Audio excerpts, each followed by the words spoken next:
노마드 친구 여러분 안녕하셨습니까? 제 옆에 오늘 또 정관영 변호사님 나와 계시고요. 네. 변호사 한 주 동안 잘 지내셨죠? 예, 김 박사님 잘 네, 지내셨습니까? 잘 지냈습니다. 예, 지난주에 저희가 예고해 드린 바와 같이 오늘은 영업 비밀 중에 그 레시피 관련해서 어떤 사건이 있는지 예고해 드렸는데요. 혹시 변호사님 그 로제 떡볶이에 대해서 레시피 어떤 재료가 들어가는지 알고 계시나요? 로제 떡볶이는 제가 직접 해보질 않아서 모르겠어요. 음. 떡볶이는 일반적으로 해봤는데 소스가 핵심이겠죠? 로제 그렇죠, 예, 떡볶이는? 맞습니다. 자, 그럼 오늘 그 사건 제가 한번 간략하게 사실관계 한번 정리해 볼까요? 네, 한번 정리해 주십시오. 예. 이 사건 그 원고는요, 소송을 제기한 쪽이죠. 가맹 본사입니다. 프랜차이즈 회사라고 하시면 더 이해가 더 빠르실 거예요. 네, 그 소송을 제기당한 피고죠. 피고는 가맹 사업자. 이제 쉽게 얘기하면 사장님이시죠. 네, 프랜차이즈 본사와 가맹점 계획을 체결한 사장님. 이 둘 사이에 로제 떡볶이에 대해서 판매한다는 그 가맹점 계약을 이제 체결을 합니다. 영업을 잘 하고 있는데 네, 둘 사이 이제 가맹점 계약 합의 해지를 합니다. 아, 예, 둘 사이 뭐 문제가 없었던 모양이에요. 그냥 뭐 기분 좋게 이제 합의 해지하자. 계약을 끝냈어요. 예, 계약을 이제 끝낸 거죠. 네. 근데 이제 사건은 이때부터 이제 진행이 되는데요. 피고 사장님이시죠. 가맹 사업자가 현재 그 자리에 간판을 다 뜯어내고 새로운 간판을 이제 설치합니다. 그러시겠죠? 네, 본사 입장에서는 네, 그동안 여러 가지 이제 가맹비를 받으면서 교육비도 받고 여러 가지 교육을 해줬겠죠. 그렇죠. 로제 떡볶이에 대한 레시피라든지 그 배합비율, 그다음에 음식을 제공하는 여러 가지 그 그렇죠. 루트 같은 것들을 제공해줬을 영업상의 텐데. 노하우 등등 그렇죠. 해서. 그러면서 이제 계약도 비밀 약속서도 작성했겠죠. 그렇죠. 근데 이제 그렇게 이제 전문점 차리니까 네. 가맹본사 입장에서는 화가 났겠죠. 그래서 이 소송을 제기합니다. 이 소송을 제기함에 있어서 떡볶이와 관련해서 로제 떡볶이와 관련해서 판매, 그다음에 가맹점 체결, 그다음에 교육, 홍보, 그다음에 이 행위를 한 일체 모든 것을 금지하는 네, 금지 청구를 함과 동시에 손해배상 청구도 같이 하죠. 1억 4,200만 원 정도의 그 많은 금액을 청구하는데 예, 또 이와는 별도로 수사기관에 또 고소를 합니다. 네. 비밀침해죄로 또 고소를 해서 네. 사실 그 본사 입장에서는 할 수 있는 건 모두 다 했다고 봐야죠. 그러시네요. 예, 그래서 이 사건 어떻게 됐습니까, 변호사님? 예, 지금 이제 사실관계를 박사님께서 쭉 설명해 주셨잖아요. 이 사건의 핵심은 결국은 이제 프랜차이즈 본사가 여러 가지 영업상의 노하우나 자기들이 가지고 있는 이제 영업 비밀이다라고 생각하는 거를 이제 가맹계약 해지 후에 그 사업하시는 사장님이 그대로 베껴서 그냥 가져가서 하고 있다. 네. 이런 생각이 드니까 영업 비밀 침해당했다는 생각이 들어서 이렇게 소송하신 건데 이 사실관계 설명해 주신 거에 따른 법원 판단은 어떠하냐면 가장 중요한 거는 이 로제 떡볶이의 소스잖아요. 네. 근데 그 소스가 이제 소스를 만드는 데 있어서 원고가 사용하는 그 휘핑 크림이 중요하다고 했잖아요. 네. 근데 그 휘핑 크림이 이게 어렵게 구할 수 있는 게 아니라 온라인 같은 데서 쉽게 판매가 되고 널리 판매가 되고 구하기가 쉬운 거였어요. 네.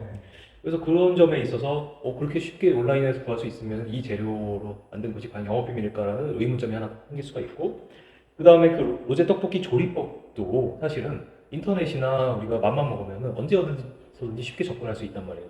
그래서 이 조리법도 굉장히 널리 알려져 있다라는 것하고요. 그리고 결국 좀 전에 말씀하셨다시피 그 회사에서 그 가맹점 그 사장님을 그 부정경쟁방지법 위반으로 고소했는데 그 혐의 없음 처분이 났습니다.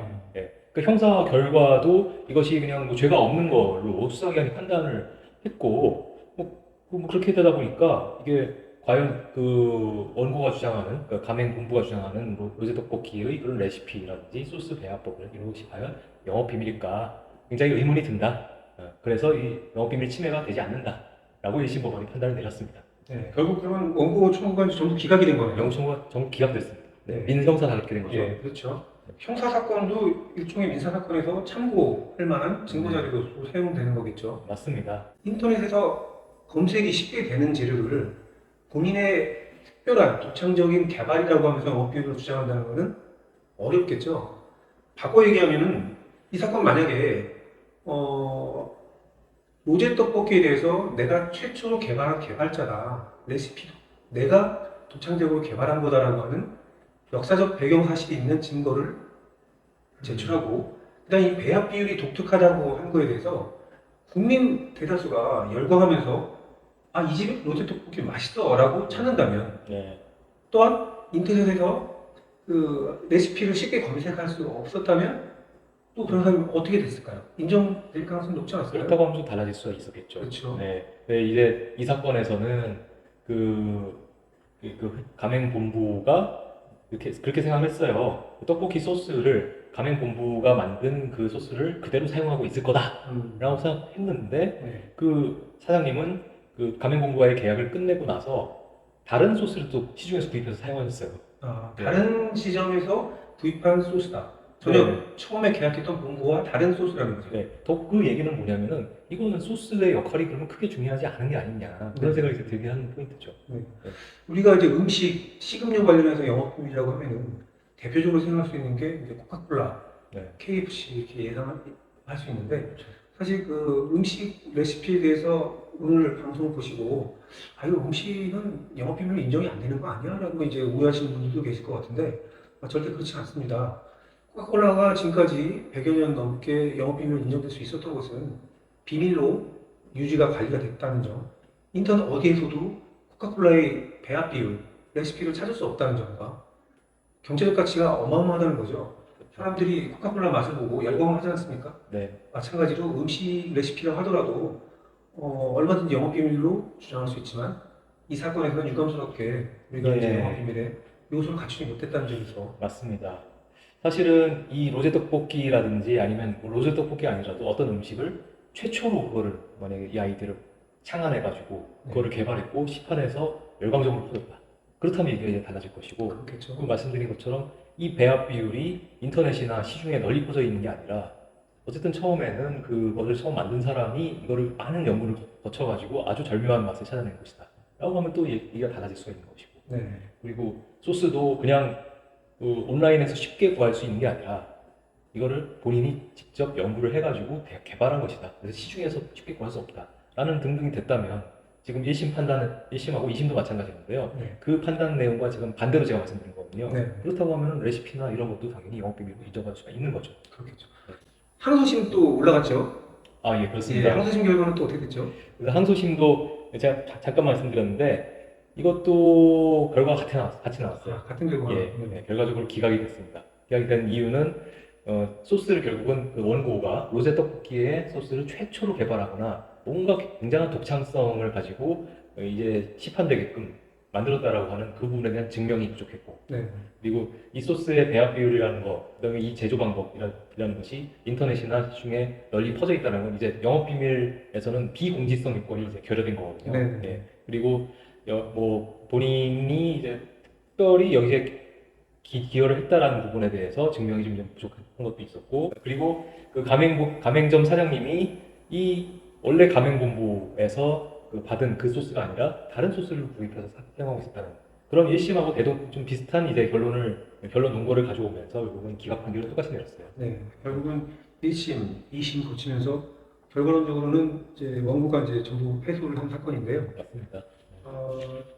음식 관련해서는 사실 케이스 바이 케이스로 이제 봐야 될 것 같기도 하고 냉면 제가 뭐 다른 판결 중에서도 냉면이나 뭐 돼지 김치찜 관련해서 사실 영업 비밀이 인정된 사례도 있거든요. 네. 그래서 이 다른 영업 비밀 사건도 마찬가지겠지만은 우리가 이제 비밀 관리성 인터넷에서 쉽게 그 재료 음식 배합 비율을 쉽게 구할 수 없는 그런 그렇죠. 것들을 좀 중요하게 생각해야 될 것 같아요. 맞습니다. 네, 재밌네요. 네. 한번 전체적으로 김 박사님이 한번 정리를 한번 해주시면 감사하겠는데요.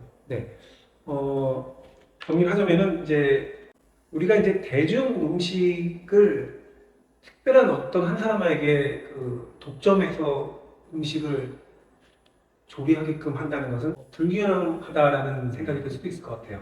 널리 알려진 비밀에 대해서 비밀이라고 할 수 없죠. 그런 부분에 대해서까지 특정한 사람에게 비밀로 인정해 주는 만큼 네. 경제적 가치가 있다고 보지 않은 것 같습니다. 그렇죠. 이 로제 떡볶이 제조 비법이나 그런 것이 굉장히 독창적이고 영업 비밀로 관리되고 이제는 시중에서 찾기 어려운 그런 거였다면 당연히 보호를 해줬을 거예요. 네. 근데 반대로 그렇지 않은데 보호를 해준다? 그 얘기는 어떤 한 사람이 그 조리법을 가지고 독점을 해가지고 시장을 장악한다는 얘기가 되거든요. 법적으로 이상하게 보호가 되는 네. 소비자 편익을 오히려 저해하는 거잖아요. 음. 그런 식으로 작용할 수는 없는 거죠. 네. 자, 그럼 오늘 마무리를 좀 해야 되는데 다음 시간은 저희가 뭘 또 변호사 씨 뭐 준비 이게 보신 게 저는 있으신가요? 김 박사님만 이제 믿고 있습니다. 아, 그러면 해외에서도 구독하신다고 하니까 맞습니다. 네, 네. 김 박사님만 믿고 한번 좋은 그러면 우리 다음 시간에 형사사건 한번 살펴볼까요? 형사도 이제 중요하죠. 예, 우리 민사사건 봤으니까 형사사건 보면서 형사사건에 관련해서 퀴즈도 한번 내는 한번 맞춰보는 시간도 한번 좀 가져볼까 합니다. 예, 아주 좋습니다. 네. 재밌겠네요. 오늘 영상도 끝까지 재밌게 봐주셔서 감사하고 다음 이 시간에 또 김 박사님과 함께 네. 더 유익하고 재밌는 얘기로 돌아오겠습니다. 그때까지 건강하십시오. 그때까지 안녕. 안녕.